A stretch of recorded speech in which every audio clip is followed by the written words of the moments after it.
Warning, this content is for entertainment and educational purposes only. This video is brought to you by First Detachment Nutrition. Battle tested, expert formulated. Use discount code AB10 at checkout for 10% off.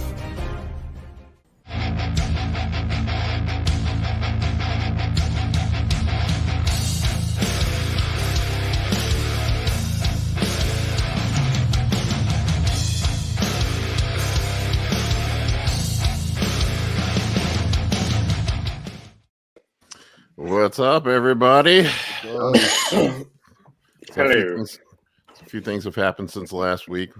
Yeah. I wanted to remind everybody before we get started that you can listen to this on Spotify as well, on the Anabolic Bodybuilding Spotify channel. So if you're driving your car and you don't crash into other people and kill people watching a YouTube video while you drive, just listen to it on Spotify. There you go. A few things have happened this week, man, since the last time we talked. There was the Olympia and all that controversy. Yep. Mm-hmm. I watched Tyler's breakdown video today. That was pretty solid, where he went through very in-depth, body part by body part, and explained why Derek won. And I thought it was pretty black and white after he went through and showed everything. I don't know if there's going to be some people upset, but man, I posted the video up Monday where I kind of went through and came to the same. I think I came to the exact same conclusion on the poses that he did. Yeah, and people were so freaking angry with me, man. It was hilarious. Yeah, I had so many hate DMs like, "Are you blind?" Well, I mean, Hadi's fans are ruthless. So, yeah. I mean, you were there, Chase. It's hard to judge from pictures. Having been to bodybuilding shows, it's never the same as being there in person. I mean, what did you think being there in person? I mean, I felt like it was pretty clear that Derek won. I mean, but the biggest issue for me was in prejudging. I mean, Hadi's backside was clearly watery, like his glutes were watery.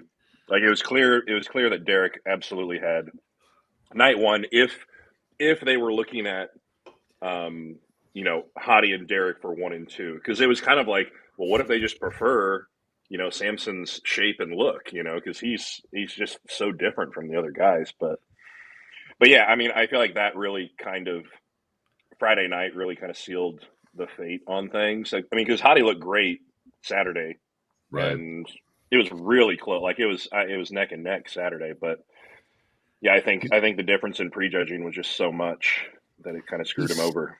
From what I saw in the pictures, he still didn't look as crisp from behind as Derek. Derek. Yeah, he was peeled. Yeah, and his condition looked really good, on point. And aren't they both coached on Hadi anyway? They're on the same team, right? Yeah, yeah. It was weird how he walked off the stage too. I made a video about that. I don't think it was necessarily so weird because, I mean, Chase, you were there, but I'm pretty sure he congratulated Derek. They took a picture, and then they were like, "Hold on, we want to take one more picture." And he was just like, "See you later." It wasn't like, the thing happened, and he just left. Like it was, you stayed there. Yeah, I mean, even then, like he gave him a hug, shook his hand, took one picture, and then he was like, "All right, bye," and he left. But still, the whole crowd was kind of like, "What? Where's he going?" But I mean, it's hard. I don't know. At least he gave him that. At least he gave him one picture. At least he gave him, the handshake and the hug and moved on. But I had also wondered, giving him the benefit of the doubt. I know he's deaf. I wonder if he just didn't hear him. That's stay for one more picture. Yeah. Maybe. Yeah, maybe. Yeah, maybe he had tunnel vision. It was just like, I'm out. See ya. I mean, I cut him some slack on that because I know how emotional you are at the end of prep. Colin can attest. I was literally crying over cookies at the end of prep. So, and you're talking $500,000 this guy just lost. So it's kind of I mean, it's like it's so hard to say how we would respond. He's the pride of his country in many ways. Too. Yeah, he is a big deal. He's a fucking national hero. I was going to say that. Yeah. So when he won last year, they intentionally didn't go to Tehran airport. They went to another airport because they knew there'd be too many people in Tehran. that leaked where he was going, and so many people were in the streets for waiting for him to get out of the airport that there was no traffic. The military had to show up. And instead of doing crowd control like it was a riot, they pulled out instruments and started playing and turned it into a parade.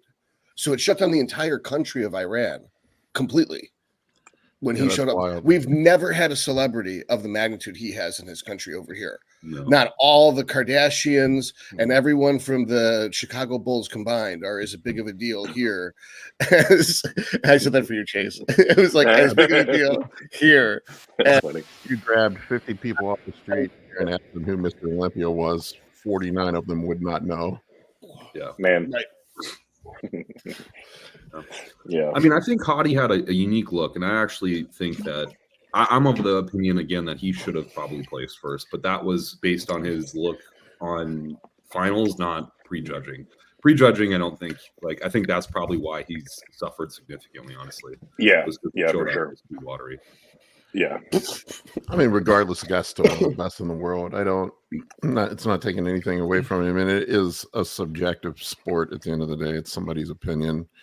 I mean, although they have criteria, it's still somebody's opinion. I think it's awfully easy also for a lot of people to be on the outside looking in on something that, 99.9% of the people observing are never going to be in a position to, experience themselves to say that his sportsmanship was poor. Like, you don't know what it's like to get so close to something that you've worked so hard for and lose it, through not really any fault of his own. Like you said, it's a subjective sport. On any given day, anybody can show up and win that thing when you're at that level. Yeah, I had some dudes like slinging insults at me. I'm like, bro, are you talking from your feelings or are you talking from logic, man? Come on, man. Chill out. It's just bodybuilding, man. Yeah, like people were like wishing I died and stuff. Like, oh man, that's a good t-shirt. It's just bodybuilding, man. Well, I think that's what like all judges are humans. Like, we're humans. Although we try to be as objective as we can, like having criteria, we're still biased. You saw that, man. You got some. He's getting his meat and rice. You little dirt. Oh, he's like, yeah, he thinks I'm cute. Is this cute too, Dad? Is this cute? Oh man, I was just thinking about your dog too. That's funny. Just mix it up, Chase, but add some flavor. Yeah. It's just it's like one less cold you're gonna get this year. I've been on my ass for a week with a fucking cold. I'm just feeling better today. I've been keeping Colin in quarantine because that's the last thing I need is a fucking cold. Yeah, I don't want to get Paul sick right before his show either. I'm surprised I didn't get sick after the Olympia. I heard a lot of guys did. But yeah, I didn't get anything. I don't think Steve got sick, but yeah. I'm sick, man. Traveling to Europe and then to Turkey and then back was just a nightmare. It's like the first time I've been sick in 3 years. Steve says he wants to come on. All right. I always forget to ask Steve on because I just assume that he's too busy for us. Yeah, like he's too cool. Same thing as Roman said he was going to be on, and then I'm texting him and like about whether he wants to have McDonald's or pizza today. And then what do you call it? He's not on, and I'm like texting him like, dude, we're live right now. Let me send Steve the message. So I guess at the Olympia last year, there was 4 different diseases that were going around in general, but they were all confluent in Vegas for the Olympia. And there's also a fungal outbreak, so that people were getting hit with 4 different diseases and fungus had infections, like a brain fungus. And I know one person that's still sick, and I know one person whose coach died from going to the Olympia. Wow. Because it was bad. It was like 2 different strains of COVID. It was like some type of respiratory infection. And then there was influenza, and then there was a brain fungus going around at the Olympia in Vegas. Oh, I was expecting like gonorrhea or something. That's easy to treat. That's just 1,000 milligrams of tonic. That's the night after the show. Yeah, that's when after everybody's eaten. I'll take gonorrhea over COVID any day. At least it's a fun. It's still a better story. You got it. That What's up, Steve? What's up, Steve? What's up, guys? You guys hear me okay? Yeah, man. we can hear you. Yeah. Okay. I'm at LA airport. I was gonna say you look like you're in an airport. Oh, man. Flying Time to home. go home. LAX. Wow. Nice, man. Yeah. It's over. I'll be flying to LA It's next over. week. 30 days. I Oh, bet you're really? ready to go home. Hey. Hey, how are you? Oh, good. I gotta take these glasses off. All right. What's up, guys? How have you guys been? Good. Are you sick, Good, Steve? yeah. Yeah, I'm sick and I lost my voice doing all these podcasts and screaming Okay. at Mr. Olympia and talking to fans. It happens every year. I was just saying you Oh, weren't man. sick. Yeah. Nice. Yeah. I was just saying I didn't Oh, really? get sick, and I don't think Steve got sick. No, I got sick. Yeah, I met Eric Giaconi Fitness, Janowski Fitness, and he's got sick also. So I'll just be Yeah. listening to you guys. I'm not going to bore you with my horrible voice. Oh, I hope you feel better, man. Yeah, we hope you feel Yeah. better, man. It's okay. I only got a 20-hour flight ahead of me. Just make everybody on the airplane sick. Wait a minute. How is it Yeah. 20 hours from Los Angeles to Thailand? You have to stop at So we got to Taiwan. pass Oh. Taiwan or South Korea. So South Korea first. That's where we're going now, 13 hours. And then a 1.5 hour stopover. And then 7 hours or 6 hours to Thailand. That's funny because it seems like to us, Wild. like all of Asia is closer together than that. I That's wish. weird. Yeah. I You're wish. just huge. It's far. How big is Australia compared to like the United States? Is it the size of Texas, Alaska, or is it like Texas plus Huge. Alaska? It is. I know Australia is a whole continent. It's not just a country, but it's Yeah. the only continent that's also a country. It's pretty big, but I think on the map the sizes differ. So if you overlay it over some parts of the United States, it actually looks kind of small. Because the Right. map is warped, right? Some places in the bottom and Oh. the top is like expanded. Here, So I the will actual show you. size is way smaller than comparatively. Interesting. I know that I love history and geography. A lot of people think that's nerdy, but they also probably think obsessing about anabolic Here you go. pharmacology. Here's is an nerdy. overlay of Australia Oh. over the United States. Oh, that's pretty fucking big. That's, No, that's big. pretty Oh, fucking shit. big. That's bigger than I thought. That's what she said. No, Is, you know. is it really? All right. We're here to talk about bodybuilding and geography. Yeah, there you go. So I What want is to this, tell Suez the size Channel? of What the hell? Australia. Yeah. 90% of that land is owned by spiders. So how have you guys been? Oh, fantastic. We're good. Oh, man. Did we lose Yeah, Steve? good. I think Steve froze up. Oh. Oh no. Yeah, I gotta say, Thanks. man, if you're looking to go to Thailand nowadays, it's getting more and more expensive. I'm just talking to Nick about it now, and it's like they made some updates last week, and it's like pretty crazy. They don't want people to go in anymore. It's getting more expensive. It's Yeah. getting Talking about it too much. It's like Sarostem. Keep talking about it. Everybody wants it. yeah. Yeah. You know, Yeah. Yeah. I thought about I'm noticing Colombia. more. Yeah. Colombia. Yeah, a lot of people are telling me Colombia. It's like Thailand. It's just cheaper. Yep, Colombia's good. Georgia's good. There's a lot of different places that are good. The UAE is great, but it's more expensive living. Right. It's more, and it's Yeah. 120 degrees in the summer. That And too. they shut down all November or whatever Ramadan is. It's like a whole month that the whole country shuts down. I'm antisocial anyways, so that's okay with me. I am antisocial too. And I literally leave my house to go to the grocery store and to the gym. It took every ounce of social energy I had to go to SWIS. I'm such an introvert. Yeah. Yeah. I mean, I'm the same way, but once you get warmed up, it's all right. I just gotta be like put in the situation and I'm okay. It's getting there that is the hard part. But Yeah. once I'm You guys there, like it's fine. concerts Yeah, or anything like that? What's that? You guys like concerts, like music concerts or I anything? love like concerts, but I don't have to interact with anybody.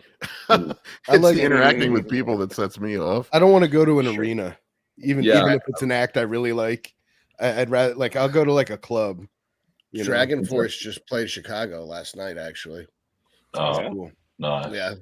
I thought I was like, God, I wish I was Chase right now. I'm like, what are you talking about? If they're playing Detroit right now, you wouldn't get off your ass to go.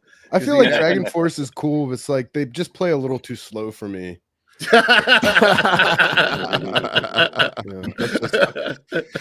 Oh man. Dude, I think it's cool that they got that girl to play in the band that she's Alicia Visual is on bass, and it's like she grew up listening to the band. It's pretty cool. And then she started her own band, and then she became a member. It's like, imagine if you were listening to a band from the time you were a child, that the band's older than you are, and then you get to be in the band one That's day. pretty tight. That's it's like the fucking dude amazing. who sings for Journey. Now they wasn't like the everybody but the lead singer from Journey was at like a karaoke bar in the Philippines or something, and there was just like some dude on stage just belting out Journey, and they thought like they were like, it sounds like our old singer. Like they had to do like a double take. Sounds like that. Sounds like that movie Rockstar. Yep, I was just gonna say that Steel Dragon. It can happen now. Steel Dragon, that's what it was. Yeah, Steel Dragon. This world. I love that movie. I love that That's movie a good too. flick, man. I might have to watch that. I haven't seen that forever. I want to watch it again today. It's like the best Mark Wahlberg movie. Plus, I remember I showed it to my girlfriend at the time, and she's like, "Why the fuck does he do rap if that's his voice?" I was like, "Right." It's like nobody would know that he was that good at singing. Yeah. That's man, I think guys. if it were up to Marky Mark, he would have been a singer, but it was the Funky Bunch. They were like, "You got to rap." Oh, guys, I pissed the Mentzer crowd off again. What? That's so hard to do. I was on Tanner's live stream or podcast, and he posted it up, and I kind of went on a rant about how most people don't work hard enough in the gym, and then I'd never mentioned Mike Mentzer's stuff, and people were like, all the Mentzer bros were coming after me. I'm surprised. The two. I'm like, I don't know how you can delude yourself into thinking that training one set per body part every 10 days is the most productive way to train. It's like, I mean, how could it? Okay, let me ask you this: what's more? There's literally not one pro that does it. Not one. So, and these people that are advocates from, the Mentzer protocols, I mean, how do they look? Do they even have posts on their Instagram page? No, they're usually private profiles. Yeah, of course. Yeah, I wonder why. Well, take Mike Mentzer, for example. He was like a mediocre bodybuilder who was also a meth addict. Like, he's not really a poster boy for proper training. He didn't even train that way while he was bodybuilding. That's the funny part. Yeah, exactly. Yeah. He trained like Arnold did. That he used to sell his method. You know, what does that tell you? What's more intense, doing 5 sets of leg press, 1 RIR, or doing 1 set of leg press, 0 RIR?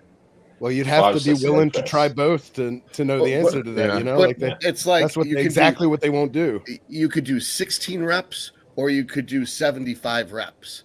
I mean, I don't know how 75 reps is less than 16 reps. Yeah. It doesn't make any sense to me. Yeah. I mean, it's the low volume still. It's just want to like they just want an excuse basically to not train hard. They're too much of a little bitch to actually train hard. So they just you said it, Nick. You said it, man. Yeah. It's just to me, it's just the old snake oil salesman pitch where you sell people on shortcuts. That's what it is. It's really all it is. People love a good shortcut. They love a way to not have to work as hard and get the same results, and that's what it boils down to. Yeah, and otherwise, if you're such a big advocate, start a YouTube channel, right? Post your sets, post your workouts. Let's see how big you are. And then if you get a massive following that's huge, okay, then the proof is in the pudding. But until that happens, there's not enough meth in the world to make that protocol work. I mean, that principle of doing less to get more literally applies to nothing else in life. Nothing. Nothing. Yeah. You have. It's like asking Babe Malmsteen what he thinks about less is more. This past week, when I've been sick, I've been doing the gym less and I'm more depressed. Does that count?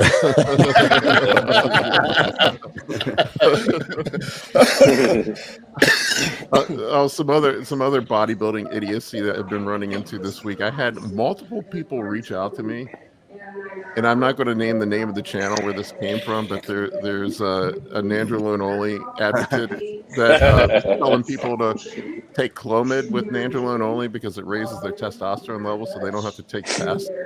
He's a nice guy. He's a nice guy. I'll tell you that. It actually makes sense, though. I mean, it does make sense. Yeah, he's pretty smart. Honestly, I'm sorry, Steve. I didn't mean to interrupt you. Oh, I didn't say who it was, but I was like, what?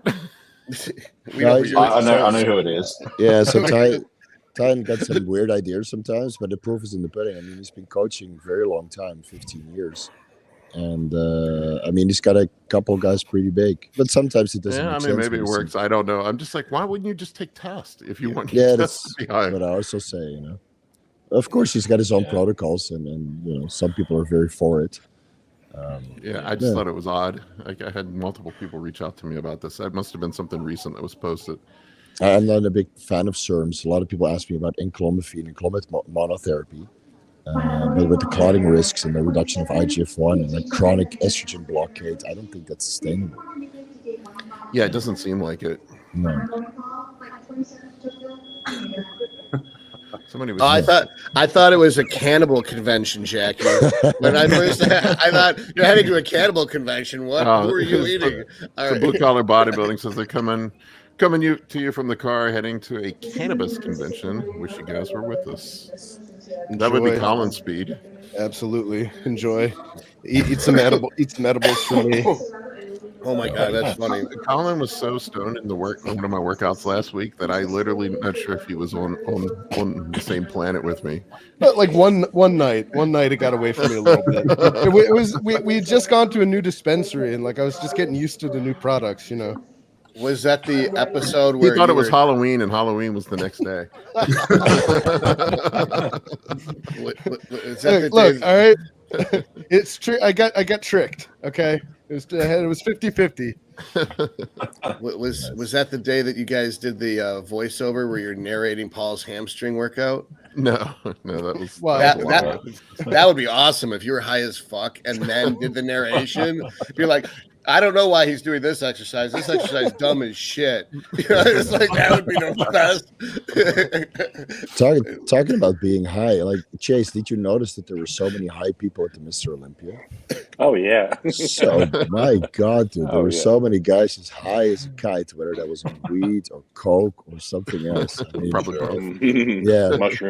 mushrooms. Yeah, people were floating for sure. Mushrooms, the last thing I would want to do, and then go walk around the Olympia. No, Jesus Christ. I mean, like if you think about it, if you saw that show on shrooms, it would be a completely different experience. That would be nuts because you'd be all like sensitive to the energy of the crowd in a way that you wouldn't be if you were sober. So the bass was so heavy, we couldn't do a live stream there. The bass and the sound was so heavy. I think if you did a proper dose of shrooms, anything over 3 grams, tried, I think you'd probably feel like you're being compressed, like somebody's giving birth to you. I would say that 99% of people taking 3 grams or more of dried shrooms at the Olympia would be asked to leave at some point during their trip. Okay. You have to be pretty experienced to not cause a disruption. Talking about proper dose, right? Yeah. It was pretty awesome in there though. Like the music was real like loud, but man, it was good. It was it got you into it for sure. How was the expo? Fun. Okay. Busy, yeah. It was cool. Last year was kind of dead. Was this year better? Or? No, it was way bigger than last year, yeah. And I think the size of the expo was also twice as big. And then, of course, they had a CrossFit section and their strongman section and the powerlifting section. That was very lively. So me and Chase just kept walking around meeting people and being recognized by the most unlikely people you would think recognize you. So that was pretty cool. So that's why I would implore all of you guys to go there next year as well, because it's just a lot of fun meeting all these people that follow, us on YouTube and get some benefit out of it. I mean, get you going. Everybody will be at the Olympia or the Arnold. So not me. Not you. No? Yeah. I'm going. Yeah, we're going to the. I mean, you're coming too, right, Kurt? Yep. Are you going to come, Colton? Yeah, the plan is to buy tickets back from Thailand. Yeah. So awesome, man. My every time I've ever went, I didn't buy the fancy tickets. I just walked up to the front and sat down. But I know you guys are buying fancy tickets. So is there like a way of buying your seats next to other people? You get to choose your seat. You get to choose your seat when you buy. Yeah. So who actually bought tickets so far? Because let's do this. Right? I bought tickets. Like each level, when you click on your ticket and you pick your seat, it's going to show you all the rows. But it's going to, whatever level of ticket you buy is how many rows, like how many sections back you're going to be.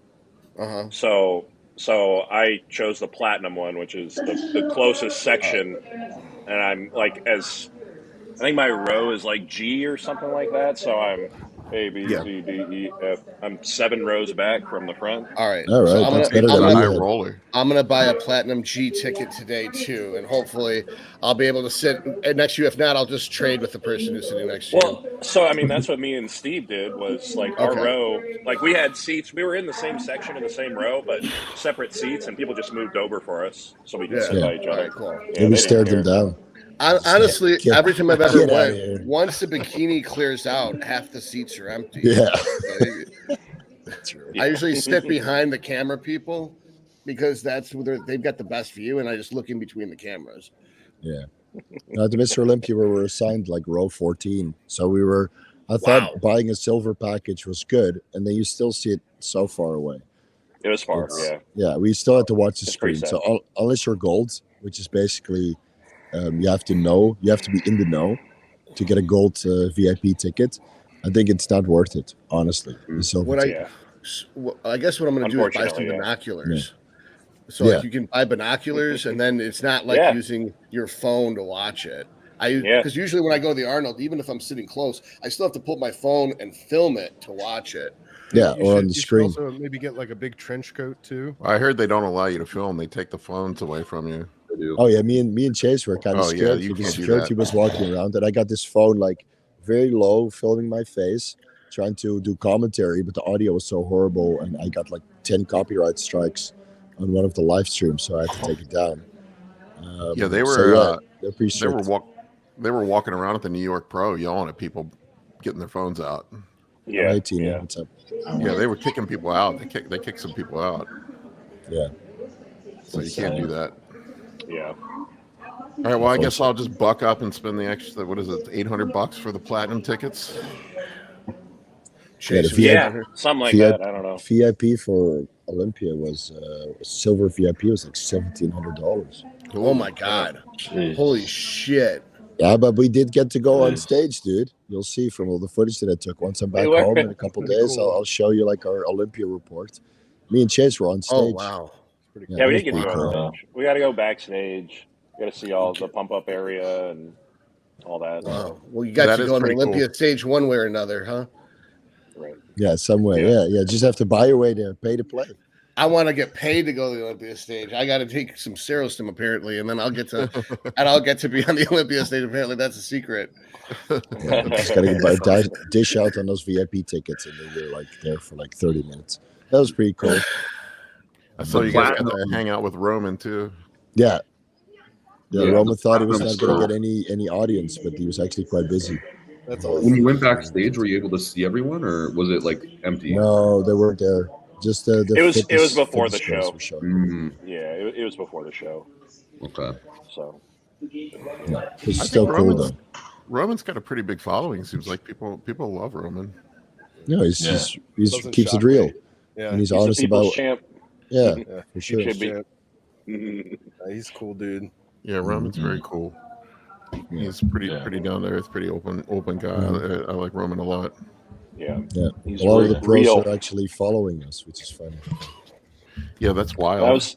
That was the oddest thing though. Like when we'd go up and meet one, and like they would say your name back before you said it to him. It's like, wait, what? How do you know? Yeah, it's so awkward, but like really cool. I mean, it makes you realize that it's not just a bunch of morons watching us. Yeah, when I was just mostly when I was at just mostly Masters Nationals, Jeremy Buendia walked by and yelled "Big Paul," and I'm like, "What?" Yeah, right. No way, really? Like yeah. Cool. Wow, that's cool. I think what we forget is like so many of these guys, like they're fans first. They got into it because they're fans. Yeah, it's true. And you guys are part of the community. Yeah. I was like, did Jeremy Buendia just yell my name? Am I blushing? I mean, well, if you think about it, though, it's like, what else are they going to watch?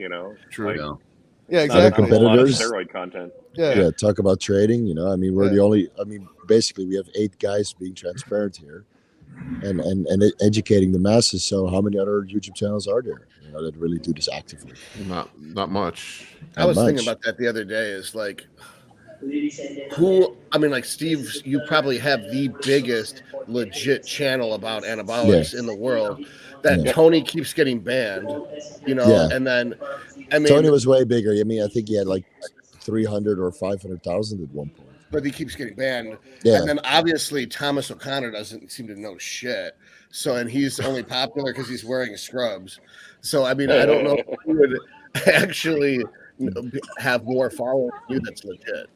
I think only me. Well, Derek has a bigger following, but he kind of got away from the hardcore education. He went mainstream, reaction right? videos now. Yeah, he went mainstream. Yeah. Which was a good move for him because his companies all blew up. And that's why he's way too busy to make more content now, because he's just too busy managing the companies and doing formulations. And to be fair, doing 2 videos per day for like 2 years straight, it takes a toll. It's a lot of work. I have a hard time doing 2 a week. Yeah. Oh, yeah. It's So way too much. What I did is I just hired these 2 guys, Josiah and Jake, to handle all my back end stuff for me. So that I can get more content out without having to, because I'd have to learn how to edit, and then that would take a shit ton of time, and it doesn't mean I'd be any good at it. Yeah. And then I don't know algorithms and SEO optimization, all that stuff. So I decided this time, rather than trying to do everything myself and not doing it, I would just do profit sharing and split it with other people and let them do the work. Best thing I did was hire an editor for my videos. I mean, the production value went up, so he's working full time, and gives me some suggestions here and there, and then the views are up, the revenue is stable, even though AdSense is paying less nowadays. I'm sure we all noticed that. Yeah. But at least the AdSense is stable because the views are going up. So all in all, it's a worth investment. 2 guys can have it. That's clever, man. That's good. Yeah. I said that it would take 2 guys to handle Todd's back end. I'm expanding, literally. Lots of squatting. Yeah. Nice. Where do you guys even find video editors? I had one in. Just throw it out there. They messaged me. They reached out to me. He watches us. He watched my channel, and when I was saying I need help because I don't know how to do any of this, I'm an old man. He came forward and was like, "I'll handle that stuff."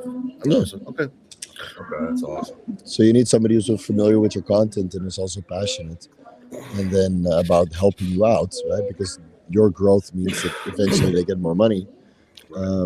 So just throw it out in the universe, and you'll get like 10, 15 guys back, and you have to sift through them.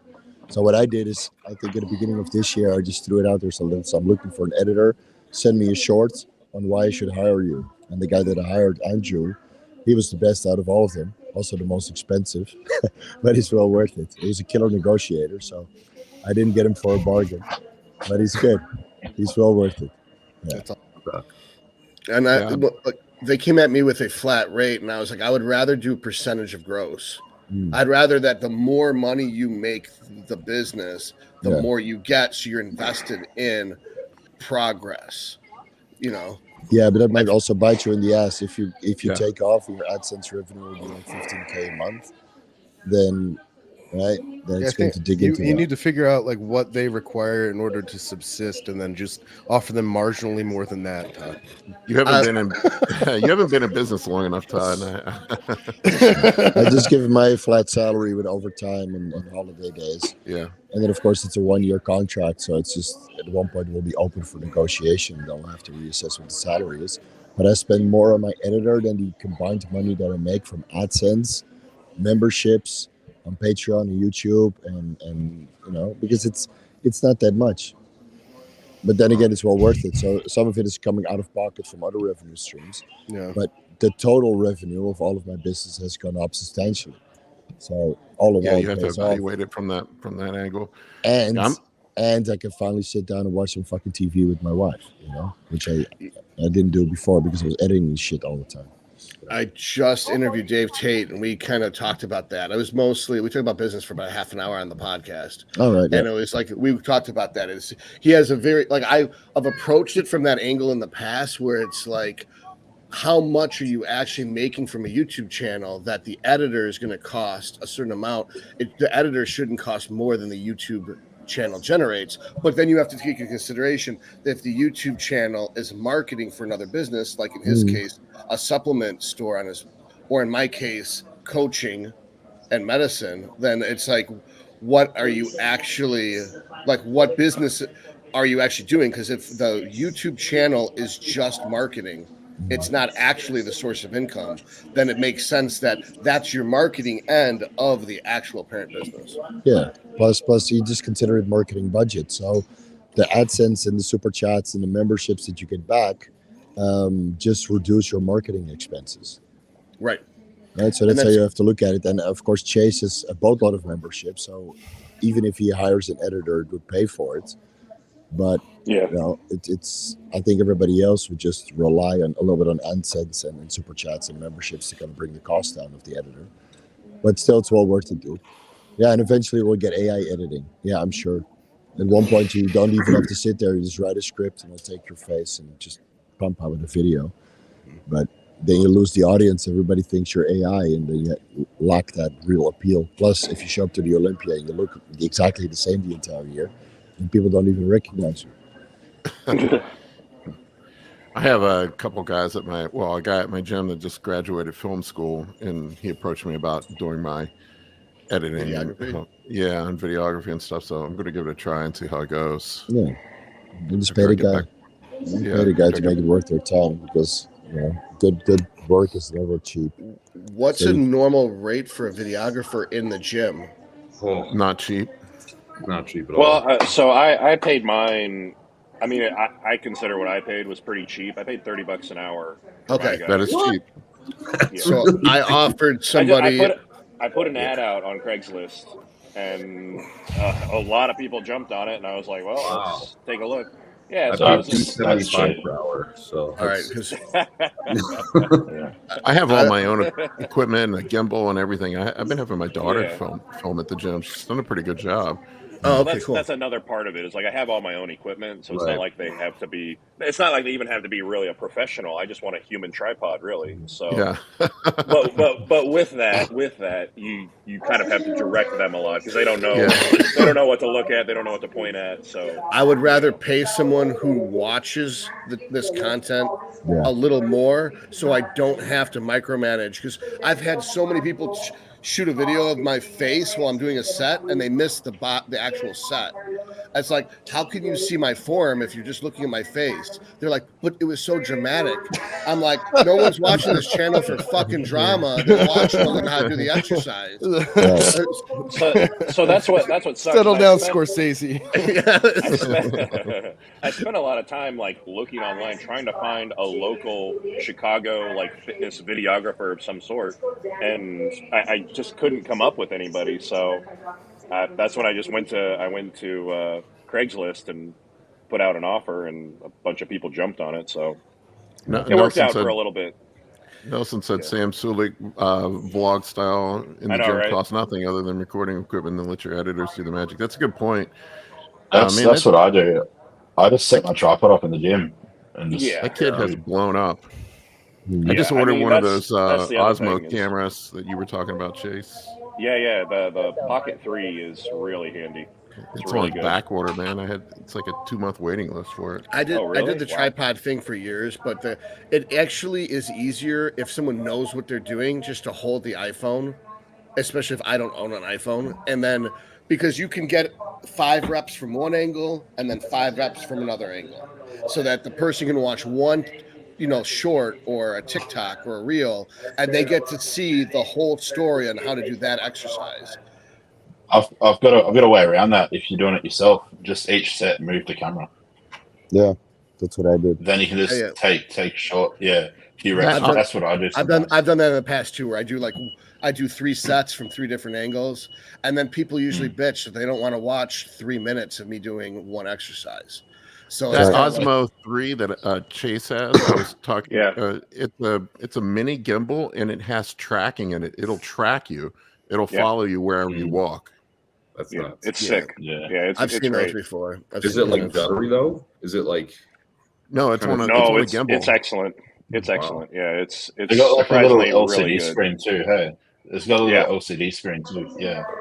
Well, It's so like- it'll also connect to your phone, so you can see what the camera's looking at on your screen and control Oh, cool. where it looks. So it's pretty That's handy cool. like that. Josh says I'm a champ doing this 1 week out from my show. What else am I going to do? How's your prep going? How's your prep going, Paul? Justin had to push my food way up. I keep losing weight, man. Like he pushed me back up to 400 grams of carbs on my medium days, and I'm doing 1,200 on my high day today, and I was still down a couple pounds this week. Yeah. Keep loading up, man. Yeah, I feel like I look pretty good, but that's for sure. That's your best shape ever. The other day when you woke up flat and then you filled up, it was the biggest change I've ever seen in someone ever. It looked like 100 pounds of muscle from you being flat and you being full. Yeah, that was pretty wild. That's the way I am, though. I don't know why I flatten out so easy. It's because you got so much muscle. Yeah, maybe.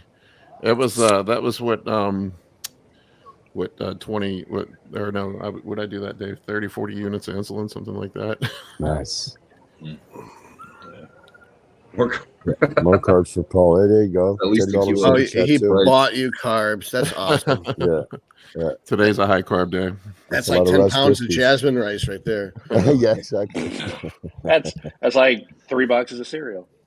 So wait, that's like 2 boxes of cereal. Not if you get the Malto meal. Cereal's like gold.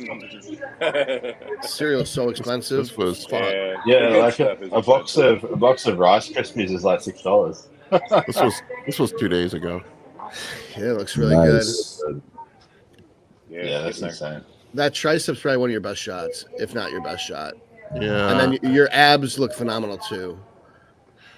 So my skin wasn't so screwed up, but it is. Yeah, your what it chest and your abs and your arms, I think, are probably your 3 best body parts.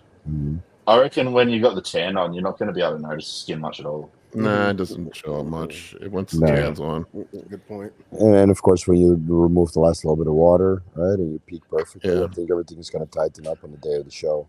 I've just had multiple abdominal surgeries. I had that the skin reduction, and then I had the melanoma, and then I had to have my belly button reconstructed. My stomach is just a mess. Yeah, you'll do good, man. I'm looking forward to seeing you on stage. We'll see how it goes. I'm just going to go out and have fun. It's weird you got melanoma on your stomach. Usually people get it on the tops of their heads, their shoulders, and their arms. I used to be a tanning bed nut. I would lay in the tanning bed all the time. And I've had 3 melanomas, man. 3. Is that without melanotan? You did the tanning beds? Yeah, I haven't laid in a tanning bed since I had my first melanoma at 27. Wow. Yeah. And then I had all the lymph nodes removed from my neck as well. So were you more tan than Chase and Skip Hill back in the day? I don't think anybody can beat Skip. Skip's got the tan game on point. Yeah. Skip's crazy looking. He's dark as hell. Very dark. He's very dark. I actually was like, I don't know how to say this the politically correct way. I didn't skip think. over it. Yeah, I won't even do it. I won't even do it. Just skip over it. Yeah. This is hilarious. I know what you're thinking, Todd. I thought the same thing. I was like, I didn't think he was Caucasian. Is that what you're going to say? I can neither confirm or deny the allegation, which is a compliment. It means that you're so good at making your skin dark, you look like another race. Yeah. This guy, RFBB, says, does Paul know you can use leg press for quads? There was this guy on the comment section the other day was telling me how my legs needed to be brought up. He said, do you know you can use leg press to bring up your quads? I'm like, damn, bro. I've been missing that for... I thought that was for tricep. Thanks for the pro tip. Yeah. I love when dudes that are smaller than me are giving me training tips and posing tips, especially the guys that have never set foot. I had a guy the other day send me a bunch of posing tips, and I'm like, what, you know, I'm like, do you compete? And he's like, no, I've never competed. I'm like, Cool. I've never competed, never been to a bodybuilding show, never seen a bodybuilder. Almost nobody wants to hear that from like anybody, you know, like even if they're more Appreciate the established support, than bro. I just laughed. To be fair though, Paul, you are bigger than most everybody, so you can't use smaller guys than you as an excuse anymore. People have no idea how big Paul actually is. Even when Being he's flat. tall, bodybuilding's the only sport where you wish you were shorter, man. It's like 240 pounds doesn't look big on me. It's still big. Especially in pictures. It's big. Yeah. Big, trust me. When you stand next to some of the other competitors, when you step on stage, people are going to see the difference. You know? Although I woke up this morning fasted at 232. I'm like, maybe I should do classic. Yeah. What's the classic weight? 232 is the cutoff for me. Oh, it is. Yeah. Honestly, do both. I would do jump in classic, it. Paul. I've been Do both. You brought it up, but now that after looking at those pictures just now, I definitely think that you will be very competitive. You would be at the Yeah. top of the weight class, destroying everybody. Like that would be insane. Yeah. And What you know is what? the You can extra fee? you can do both. Like it's just Yeah, an extra register $300 both. I got my trunks with me. $200. Just do both, Yeah. man. It's just I would do both. 400 I would do- for a national I would- show. 400. I Okay, would- guys, get those super chats going. Get them into the $400 to I would complete classic. do Let's go. over 45, over 40, over 35, and open in both classic and bodybuilding. Yeah, Check it'll be a this long out, day, but it's worth it. The weigh-ins are 2 days before the show, Right. and they do the weigh-in. They have an early weigh-in. You can go in the morning and weigh in. Do it. Do that. Do it, you've man. got so long to carve up. Then you could Because fill up like honestly, an ounce. it sounds stupid. Like I don't want to step on stage 8 times for prejudging, then 8 times for the night show, and then 8 routines. But that's so much practice. You get 8 years worth of practice in one day. I'm Because old, Todd. A lot of people don't consider that the actual pumping up, stepping on he- stage is a skill. And the more you're on stage, the less nervous you are. So you can accomplish as much progress with that skill set in one day that it takes a normal person 8 years to do.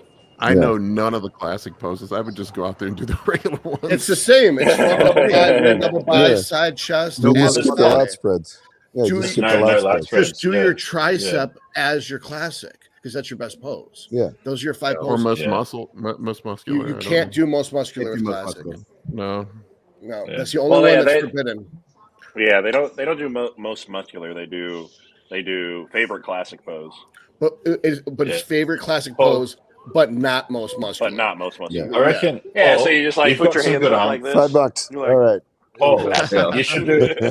It's metal You should arms. do a mantis Look at pose. Paul, your arms are fucking huge. You should do a mantis should. pose. I said lantis almost. Lantis pose. The Lantis pose is horizontal, dude. Yeah. It's funny. Like my arms, I have big Yeah. arms, but they look fucking small when I do the double bicep. They just like Just shrink like- up in the double How did those- bicep. Just You're the tra- pose. I reckon. Your side tricep.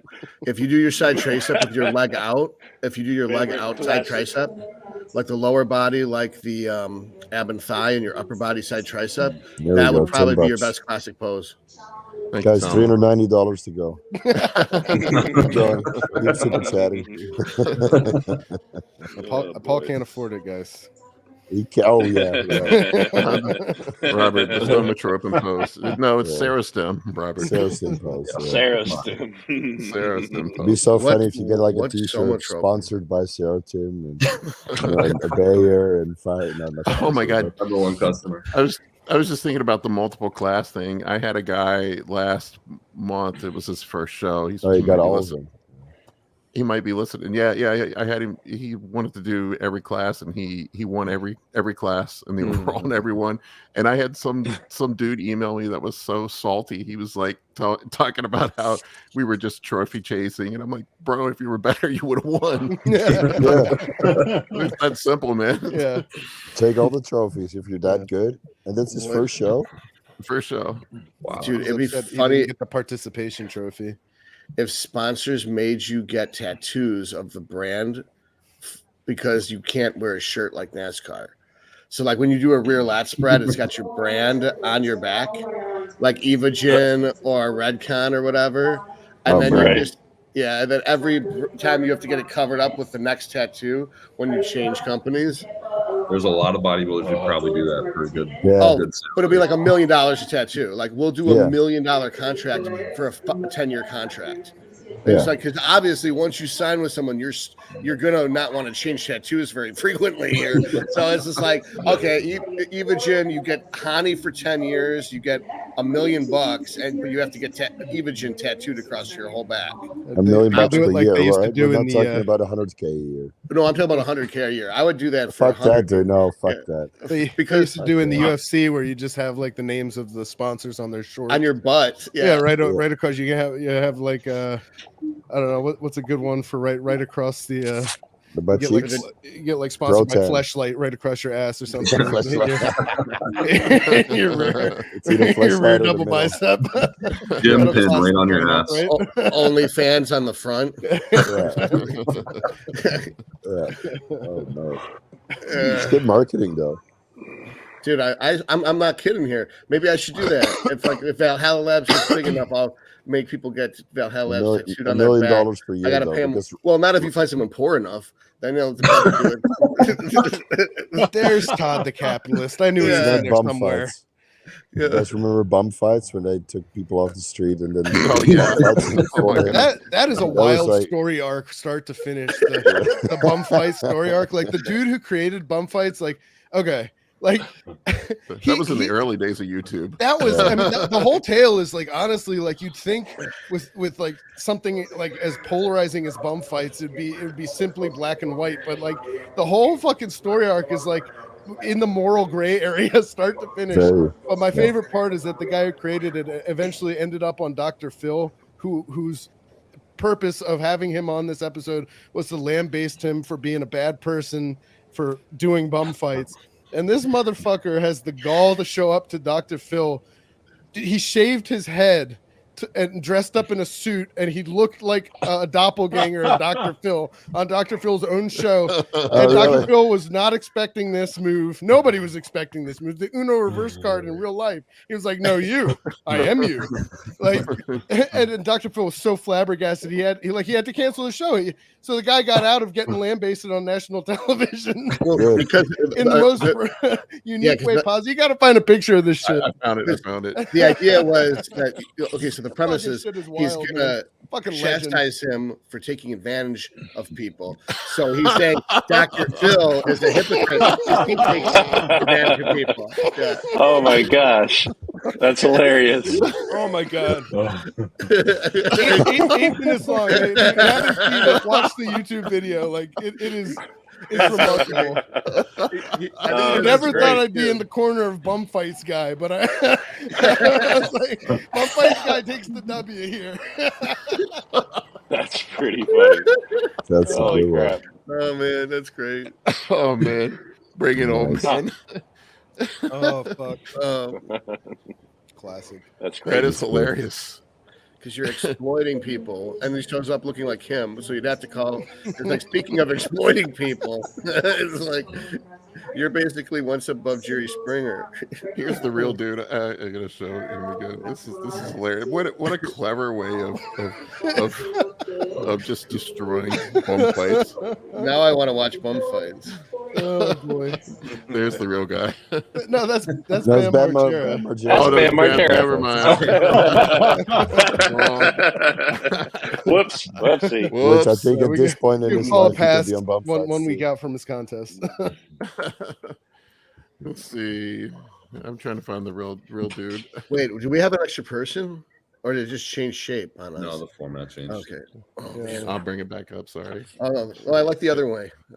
So go back. Nah, it, it's off the reminded, screen. it reminded me of the bad guys from Tron. Oh, dude, the Tron ride in Disney World is fucking epic. Oh my god. Yeah. Did they change the actors? That's what you want to eat Something mushrooms else? before, right? Yeah, I wish. Oh, I yeah. tried to look Oh. far and wide for somebody to hook me up. And then of course I'm just in LA, and then somebody that I met here, he's like, Oh, don't worry. Just fly through LA next time. I'll hook you up. That makes me want to have like a Texas Chainsaw Massacre ride, and then give out free cotton candy, but it's got acid in it. Yeah. And then the line is like 2 to 3 hours long, so People you would get right freak by the the time you're fuck out. People would freak the fuck out when you're chasing them with a chainsaw. Oh man, I was laughing. You have to have a metal detector though, because someone doesn't pull a gun. Like if you had that ride in Texas, the Texas Chainsaw Massacre ride, people would be shooting Leatherface left and right. No, they got metal detectors before you go into Universal and this. Oh, good, because guns are dangerous when people are having fun, man. Yeah, I was laughing at Steve we were talking about Disney World the other day. I had never seen so many. He got a first-hand view of American obesity. When we went to Disney World, I've never seen so many fat people riding scooters in my life, man. Yeah. So I imagine, like, if you go to hell, I imagine it would be the same as Disney World. Strollers and scooters, people with diabetes, long queues, people yelling at each other, kids crying, only sugar everywhere. And after going to Disney World for 2 days, no water. And I completely understand why Marvel and Disney properties have just been watered down and turned shit, because they're catering to, I don't know what the word for is. The lowest common denominator of humanity. Scum. I got exactly.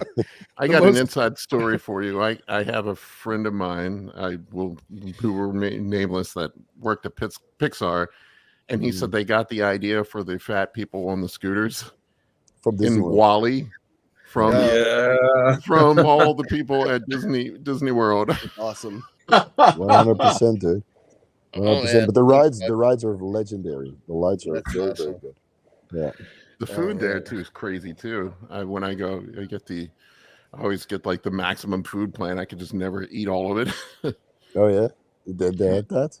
Yeah, I don't know if they still do it or not. They used to have this thing where you could pay and you could just they keep you stuffed with food all day long. You just choose restaurants there at the property. I saw some people with like VIP tickets, and they would even skip the lightning lanes, so they would just go in. Oh yeah. That's it. You get the fast passes and whole 9 yards. Yeah, I got fast passes, and then I still had to pay for the Tron rides because it was just fully booked until 10 p.m. Fuck.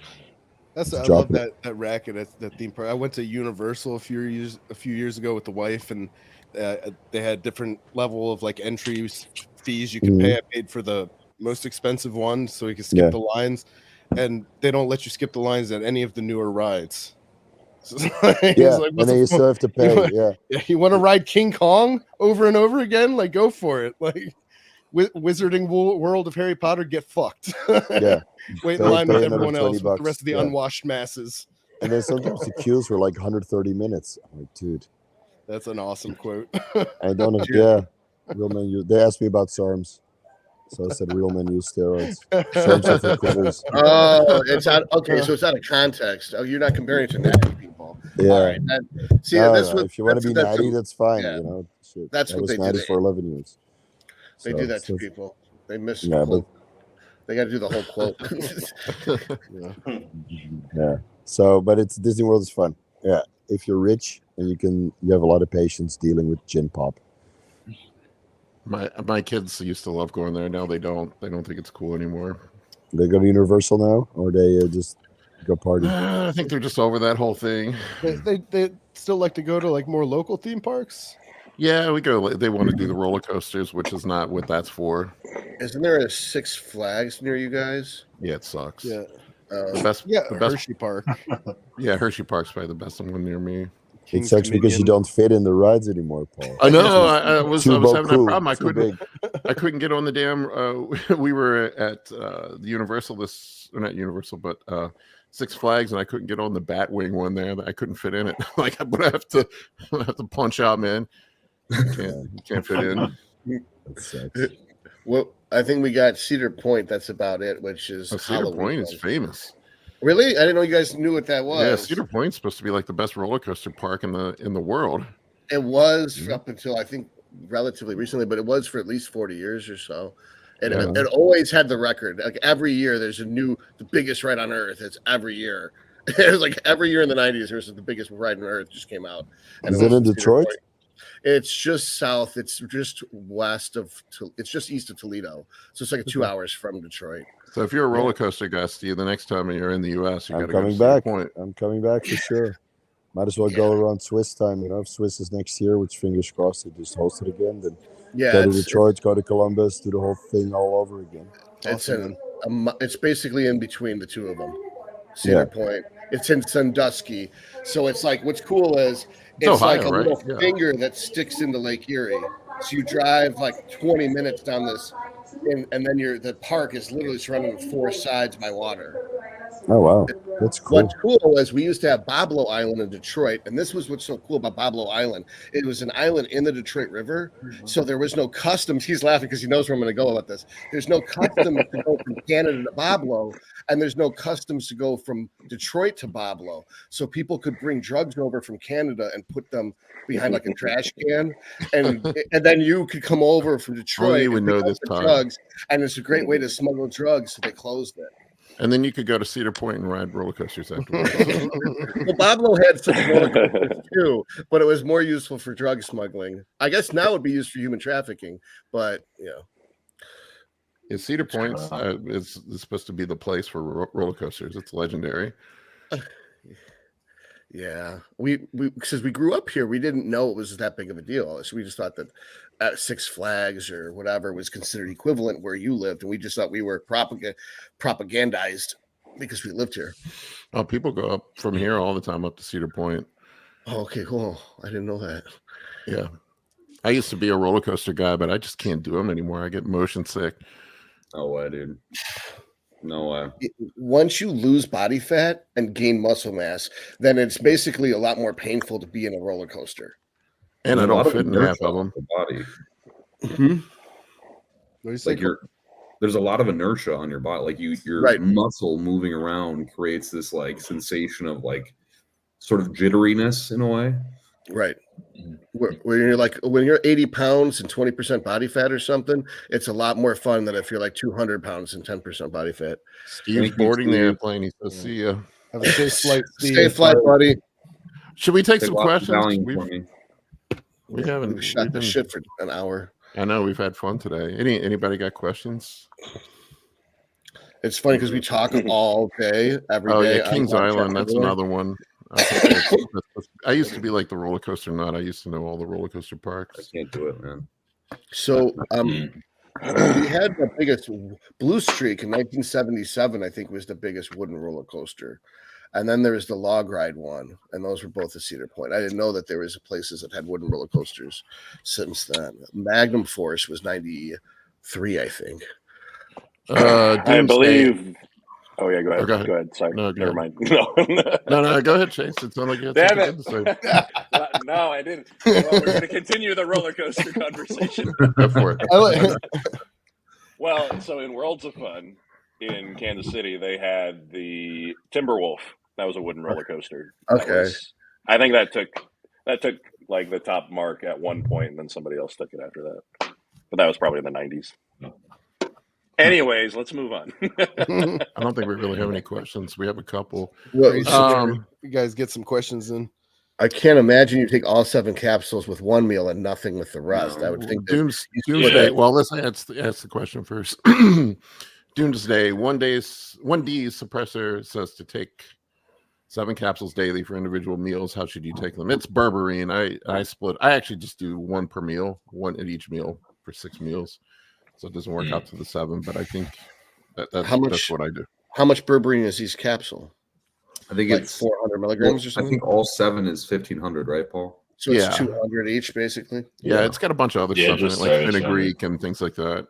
Now, I was talking to Justin. He said that one of the incipient ingredients, is that the right term, Kurt? Is that it amplifies either the bioavailability or the function of the berberine. So his brand new suppressor, as opposed to the old suppressor, Suppressor Max is the best berberine product in the world at this moment. Yeah, I take it. I usually do a split, so I'll take half with my highest carb meal and half with my second highest carb meal is typically how I do it, unless that is post workout. And then it wouldn't be because I just don't want that anti-inflammatory action, which it probably doesn't matter at the end of the day. But All right, so Kurt and I were trying to figure this out. What are the differences between berberine and metformin? And we have an episode about it on my channel, but I don't think either of us feel that we know 100% of this. And I know, Colton, you're really good at this kind of stuff.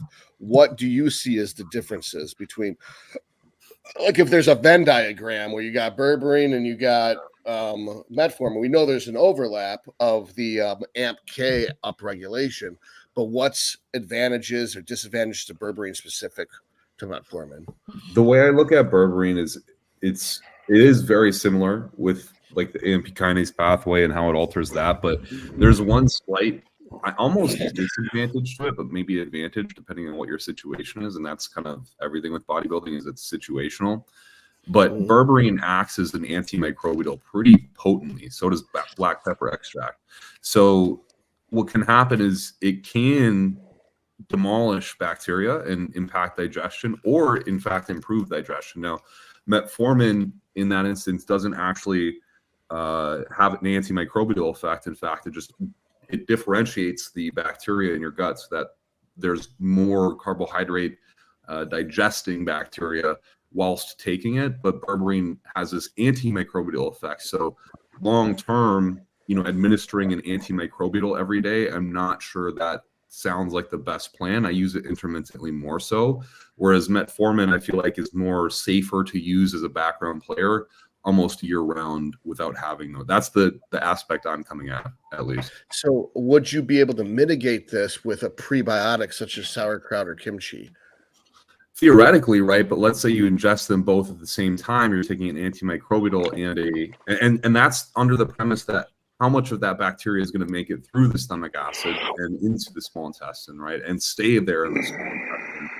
So it's hard to say exactly, but these things I think are really minute. It's a lot of nuance. Like you guys said, there's like probably differences, but it's like a 5 to 10% difference of all the things added together. I see. But in my realm, when I'm working with people who especially do have like clinical SIBO, berberine is almost one of the first things we apply to knock out things like candida, for instance, is berberine is a great product to kill candida. So that's obviously. Go ahead, sorry. I didn't want to lose something though, because we flew past it. You said small intestine. Now, my understanding was the bacteria is in the large intestine, not the small intestine. But if there is small intestine bacteria, that is a problem. Is that not correct? Yep. Oh, it is correct. Okay. So we would want to kill off all of the small intestine bacteria and relegate all bacteria to the large intestine. For the most part, there is some bacteria in the small intestine, like the Mentzer bacteria, which is very needed, but there's not large populations of it. And when you take an antibiotic or antimicrobial, it's not isolating to any specific species of bacteria. It's just broad spectrum, wiping everything out. So there could be a chance, for instance, where you wipe out like a species of lactobacillus, which is a huge feature of our metabolic patterns and how efficiently we burn calories. So you wipe that out, theoretically, maybe you worsen insulin sensitivity on the long enough timeline. But we have yet to see that in practice, All right. So as usual, gut health is super confusing, and what we know about it just lets us know that we know no shit, basically. Yeah. We don't even know what bacteria are really good or not. Like we know like lactobacillus, you hear it all the time, but that's like an overarching name. That's like saying humans. There's fucking a ton of different humans, ethnicities, and cultures. And just saying lactobacillus is basically just on a very broad spectrum stating like that bacteria. But there's billions, trillions of bacteria, and we don't even know what they do for the most part. I see. All right. So there's subspecies of lactobacillus and probably tons of species we haven't discovered yet, let alone subspecies. Yeah, exactly.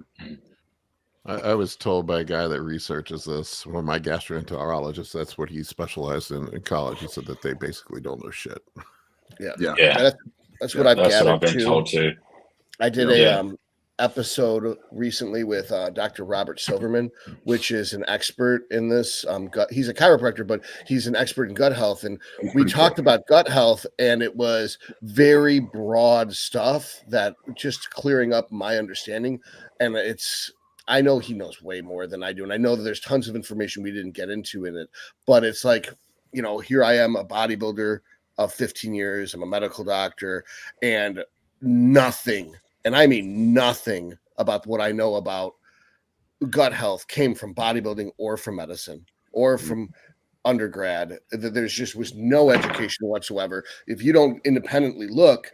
And I have the privilege of talking to people like you or Nick or this expert, whereas a normal person who doesn't have a platform or isn't a doctor would have no ability to get experts or even know if the person they're talking to knows what the fuck they're talking about, or if they're just talking out their ass in order to sound cool. That's a lot of people. There's a lot of the loudest people about this. Yeah, they're just absolutely talking out of their ass. The people that are the loudest about this topic. Yeah. Well, usually people don't try to bullshit me because they're pretty sure I will see through it. So I'm lucky that I don't have people try to bullshit me about stuff. But I mean, normal people probably have people trying to bullshit them all the fucking time. Yeah.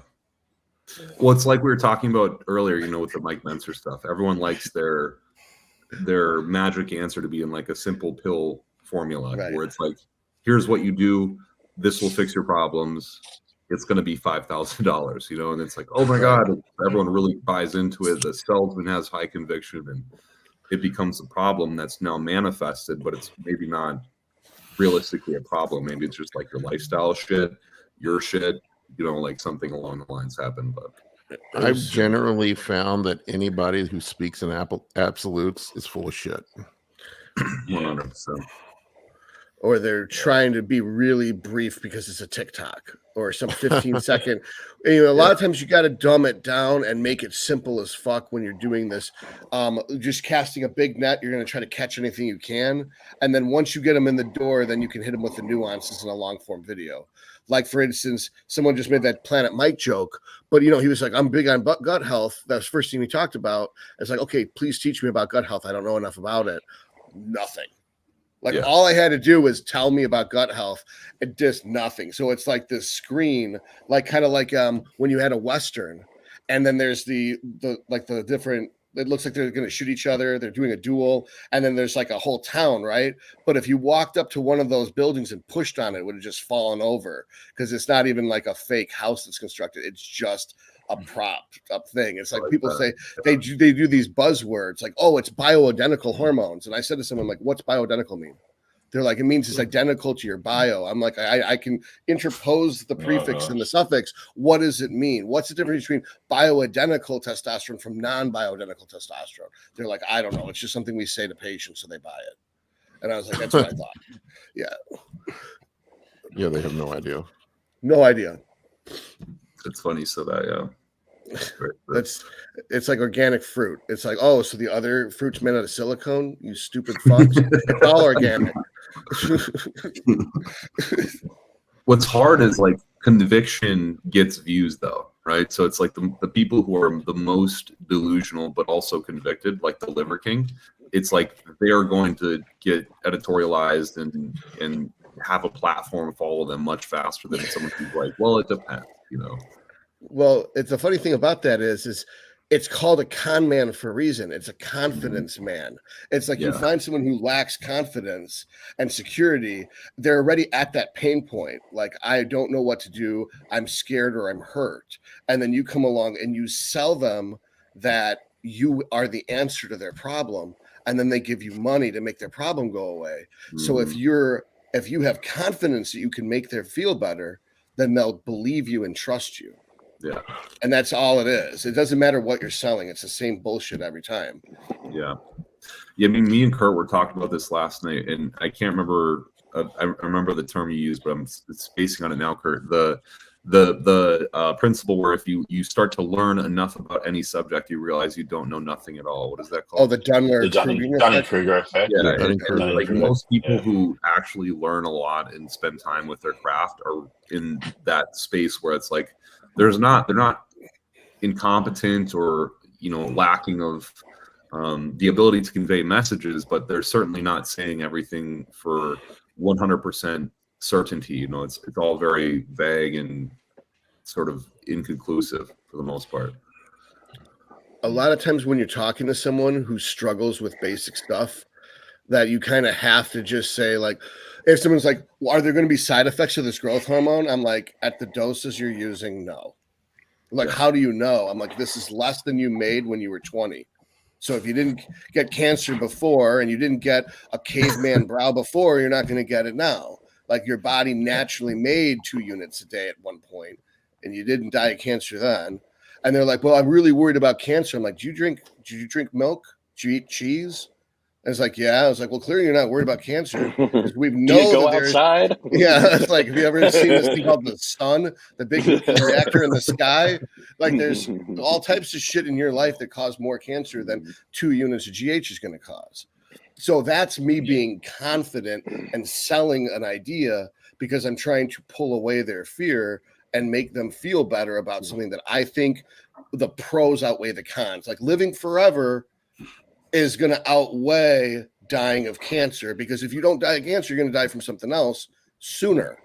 There's nothing wrong with confidence when it's backed up with substance, you know. Like, you want somebody who's offering, you know, something of substance to be confident in what they're offering you. It's the people that are dangerous are the ones that operate with confidence and are selling you bullshit.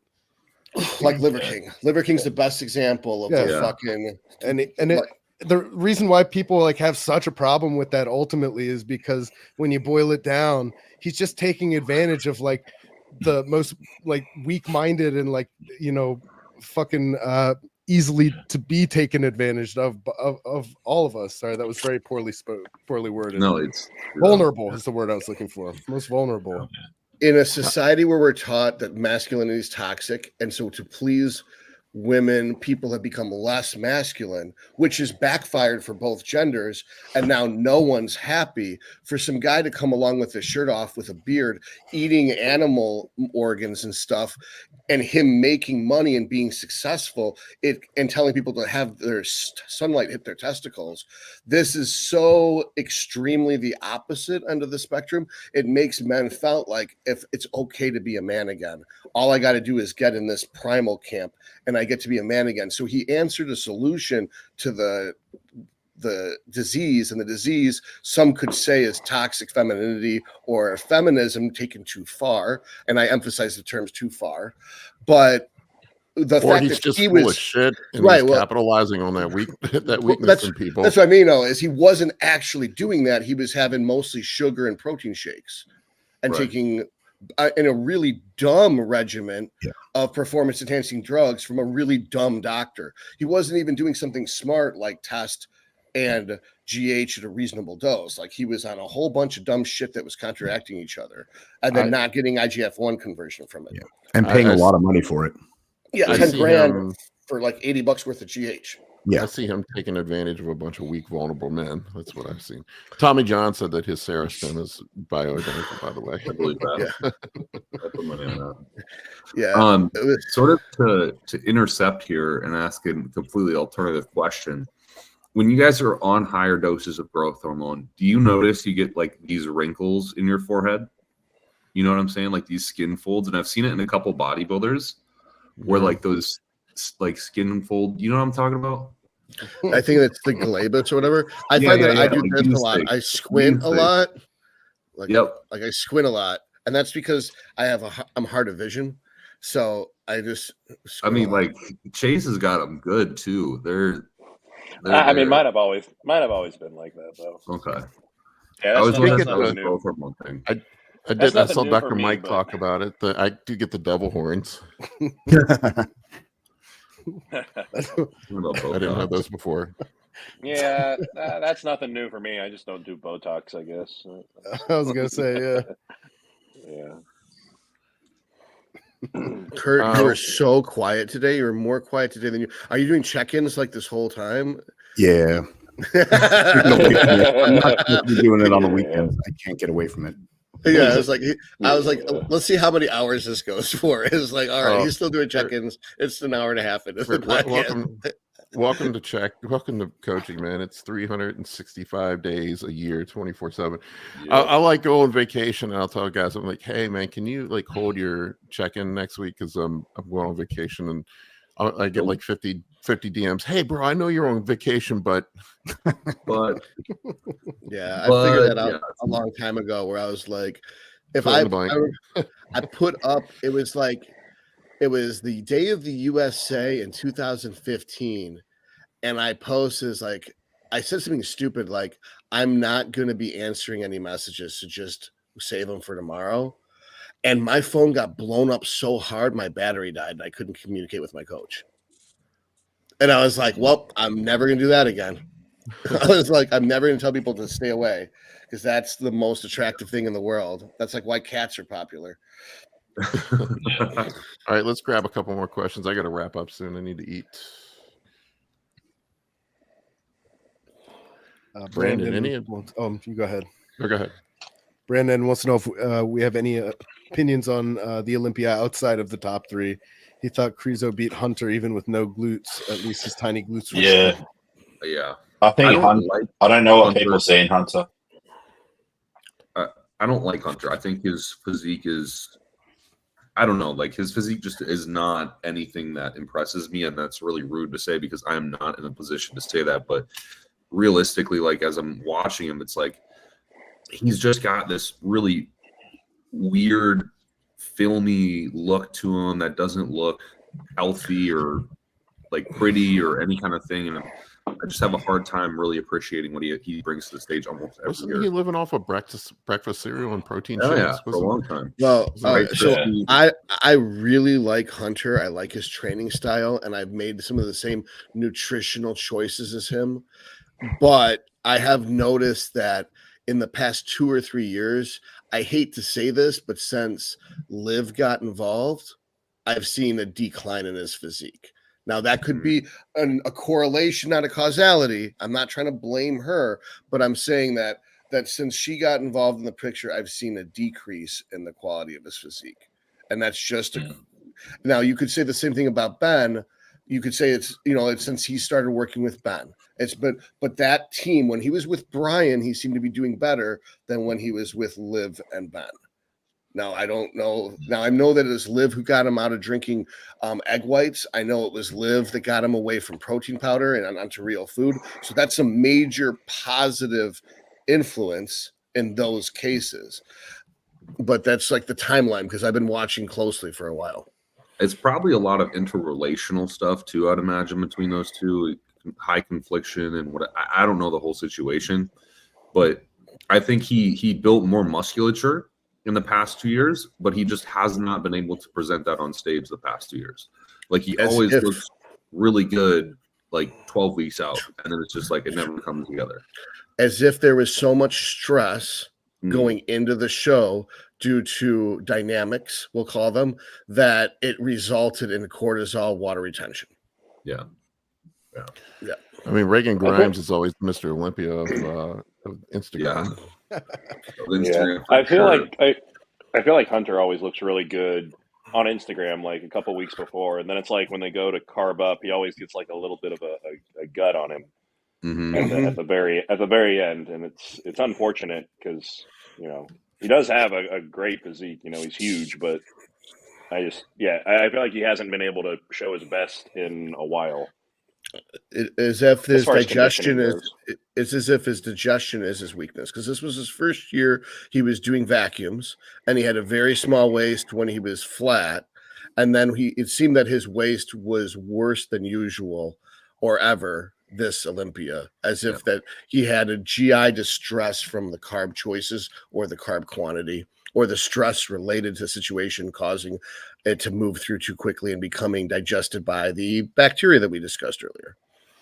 Because when bacteria digest carbohydrates, it produces gas anaerobically.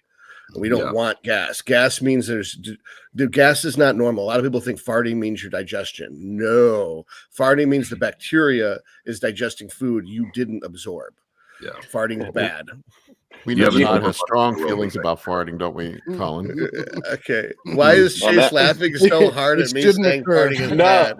No, so it just made me realize when Hunter came out on stage, did you realize how much smoke there was on stage? It was more smoke than any other person. They just started pumping it out there. Maybe it was just all the gas. Okay, that's funny. Seriously though, if you look at like his posing routine, he's got smoke fucking going everywhere. Me and Steve were sitting there like, how much more smoke are they going to push out on him? It was just like, what the heck? Yeah, it was pretty funny. That's funny. Yeah, Crizzo, he looks good. He just needs like legs. He just honestly, his legs are just not there yet, and he came really shredded this year. I mean, that guy was actually peeled for once, and that was impressive to see. But he just has such a disproportionate upper body. Like his arms are probably arguably the biggest fucking arms on that stage. It's ridiculous. But it's like his legs aren't just not caught up. But I still think he deserves to beat Hunter for sure. Crizzo's back improved a lot, which I was impressed with. Yeah. That dude's a fucking freak, man. Like I wish I could just steal his arms. Like I would take his arms and I could live with those my entire life. Oh my fucking god, that'd be so happy. Yeah. All right, we want to get one more in, and then we can wrap this up. Sure. Paul, what are we doing next week for your show, man? I'm gonna try to tune in if I can. I mean, I'm just gonna be chilling out this like day before show. You're supposed to take it easy, so okay, might as well talk, right? Yeah. No, we did not talk about Samson. No, Nelson. So, did we talk about Samson compared to Hadi and Derek? Do you guys prefer how the Samson look or the Hadi or Derek? I honestly like Samson way more. I preferred Samson look. Yeah. And if you look at some of the photos, like Samson's conditioning was actually there. His glutes were in. You just couldn't see it on the live feed. Yeah, he's so dark, unfortunately, and it's like hard for that to come through with lighting. I don't know, man. I don't know how you could go from shredded glutes like Derek's, and then Samson's glutes looked pretty soft comparatively. And how could that be that much of a difference in the video feed when Derek's look shredded in videos and Samson's don't, just from skin color? I think I sent some photos into the group chat the other day, and like Samson's glute striations were pretty comparable to some of the other competitors. Yeah. But then I'm very sorry then that I said what I said on my video summation because I was going by the information I had, and I saw that Derek had shredded glutes, Hadi sort of had shredded glutes, and it looked like no one else had shredded glutes. That's what it did look like. It looked like that to me initially too, and then I remember just coming across a few pictures in my feed. I was like, "Wow, Samson's glutes look way better here. Like, why wasn't this visible in the videos?" Yeah, I was actually looking at the high def footage of Gilco. I wasn't looking at the live feed or any of that when I did my summation. I mean, it really looked like it was up to 10 pounds of fat difference between Derek and Samson. And I agree to say that like Samson still like he needs to lose more to get higher. Like he needs to get leaner, but that motherfucker is like he got down to 2 eggs for breakfast. Like I know he suffered. I know he suffered. Yeah. But the thing is 300 pounds and eating 2 eggs in the morning. That's just insane to me. I've said this about Milos's protocols before, though, is that I feel like if either because you're blasting so much insulin in the off season, when you diet down, you're insulin resistant, or you've put on so much fat with that much insulin that you've now got more than 10% to get down. And so you will not lose more than 10% fat given one iteration of prepping. That you can get from 13% to 3%. I don't think you can get from 16% to 3%. So if Derek never gets above 12%, he can get down to 3%. If Hadi never gets above 15%, he can get down to 5%. But if a lot of Milos's guys are blasting up to 300, 320 pounds, they've never seemed to have shredded glutes. And that's across years of looking at his athletes. I cannot think of one guy that Milos works with where they have shredded glutes on stage the way Hadi does, because Hadi never uses insulin with his athletes. I mean, and Milos always does. Jamie Johal used that 6'7". He came in with shredded glutes most often. Was he with Milos? Yeah. I thought he was with JP. For like the first part of his career, but the last 2 years he was with Milos. I just sent those photos of Samson into the Instagram group chat for you guys to look at later. There was a side chest shot of him next to Derek, and I was like, wow, his glutes are in. I mean, he's sharp, man.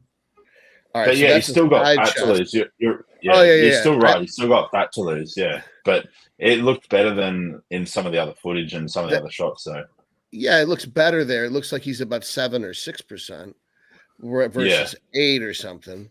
That's for sure. And this is, of course, I'm only going by glutes, but that's, I don't know, because I started coaching in 2010. Not coaching, I started judging shows in 2010. And in Michigan's a conditioning state where it's he who suffers wins. And it's a suffering game. It's not about size, it's about who's got the best conditioning. That it's kind of like you basically go by who has the most shredded glutes, and then that's going to be your top 5. And that everybody, and if you only one guy has shredded glutes and no one else has shredded glutes, pretty much 100% of the time that person's winning, even if it's the bantamweight.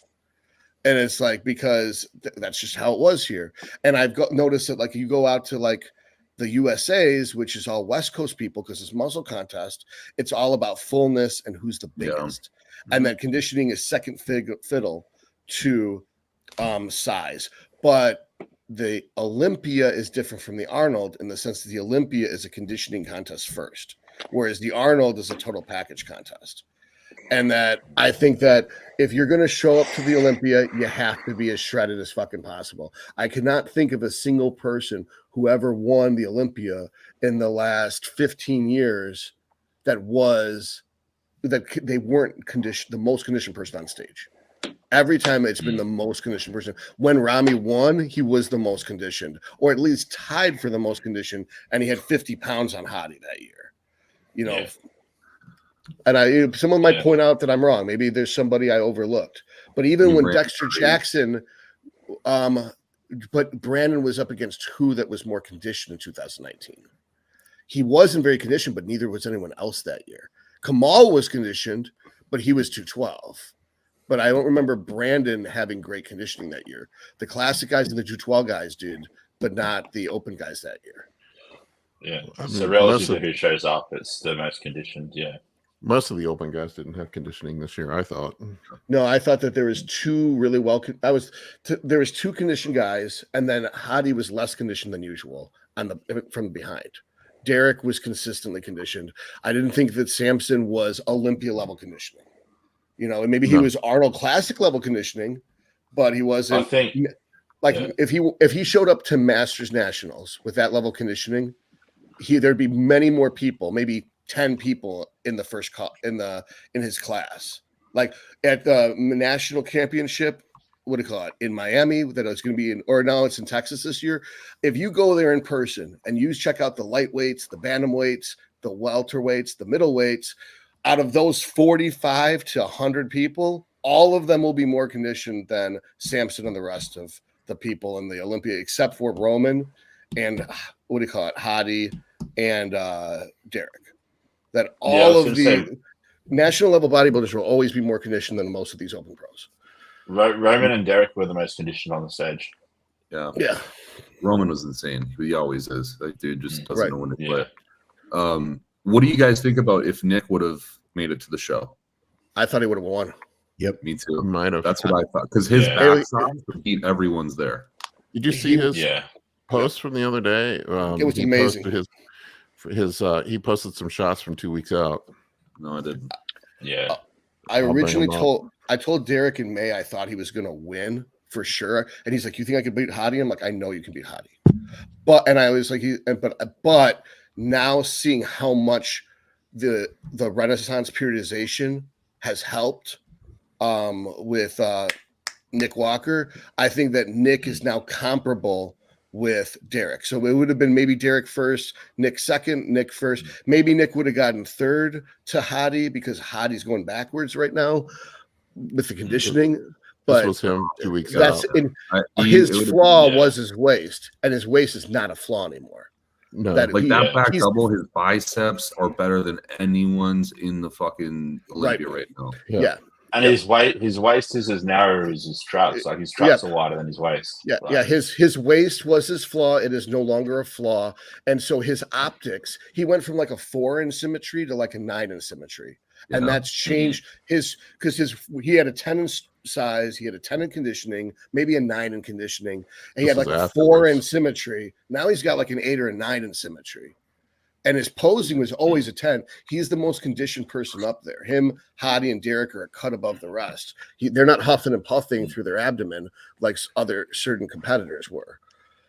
And also, Maria and him just split up as of 24 hours ago. What?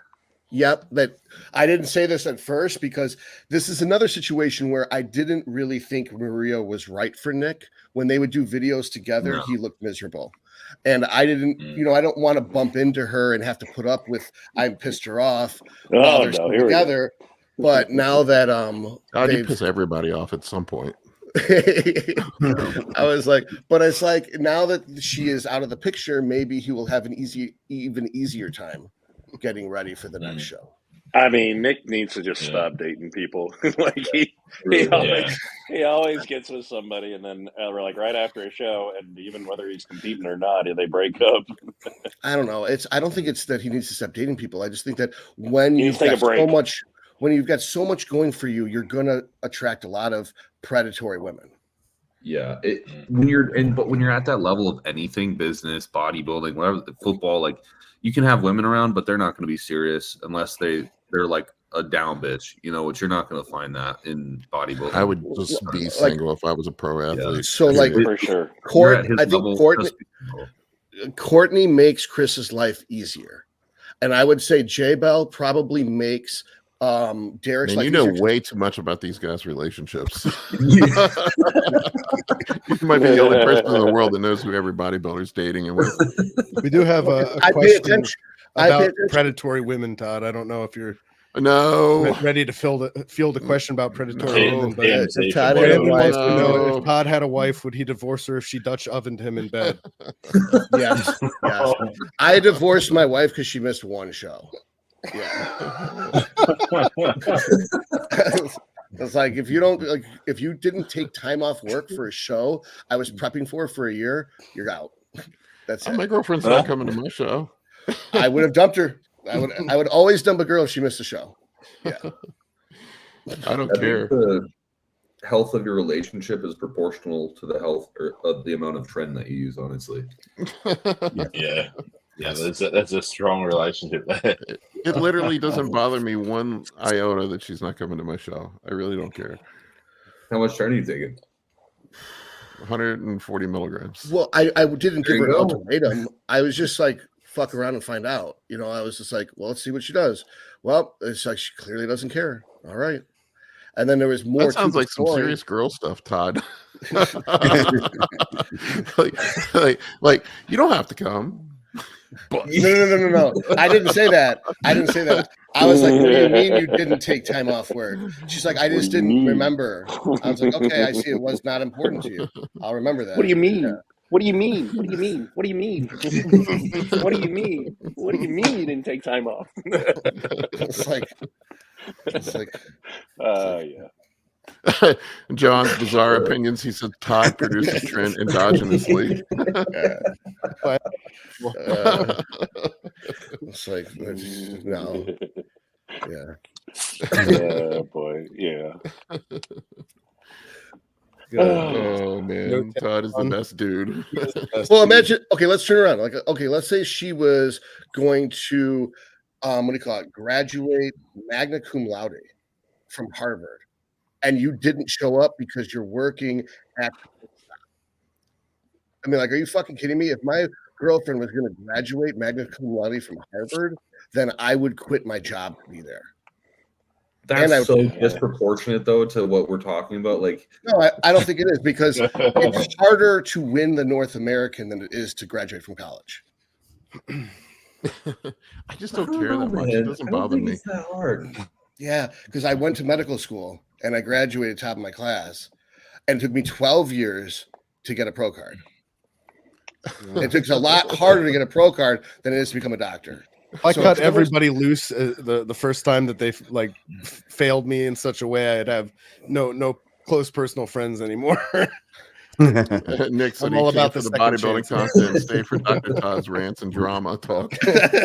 I think RFBB here made a really good point, and I think this would be a great addition to the Arnold and the Olympia. That would be so They should ask the stupid questions they ask at Miss America pageants at bodybuilding competitions, so we get the trend and Halo rage answers. I would also like to see a talent portion of the show. Everybody would just be like Nasser. Everybody would be like Nasser. Like, that's a stupid question. I don't want to see answer this. 300-pound people on stage like twirling a baton and shit too, What are you talking and about? answering questions about like Middle East policy. No, I think the equivalent would be trying to inject your own rear delt. That would be like that'd be the fitness challenge. It's like, can you touch your own shoulder? And it's like, All right, guys, I got to wrap this up. I'm going to go hypo. It's high carb day, and I'm playing fast and loose with the insulin right now. Paul's about to hit that Lantis pose. Got the sweats going on. I can feel it. I can feel it kicking in.